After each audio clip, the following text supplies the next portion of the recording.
हो सापत में बाड़ू हमर भौजाई, अब फगुआ लगता हमर गबड़ाई। हो सापत में बाड़ू हमर भौजाई, फगुआ लगता हमर गबड़ाई।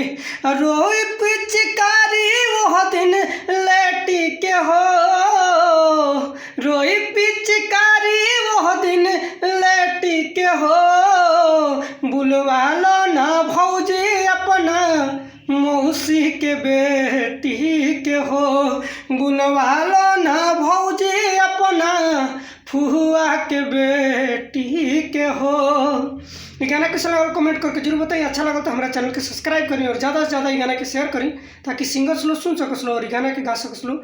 आइए अंतरा सुना होता नहीं कैसा लगा कमेंट करके जरूर बताइए।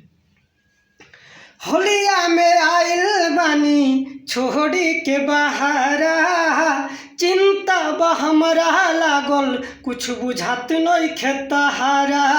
होलिया में आइल बानी छोड़ी के बहारा, चिंता बा हमरा लागल कुछ बुझात नहीं खेतहारा।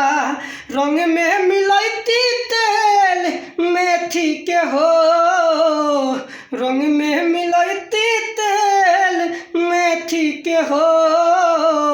बुलवा लो ना भौजी अपना मौसी के बेटी के हो, बुलवा लो ना भौजी अपना मौसी के बेटी के हो, बुलवा लो ना भौजी अपना फुआ के बेटी के हो।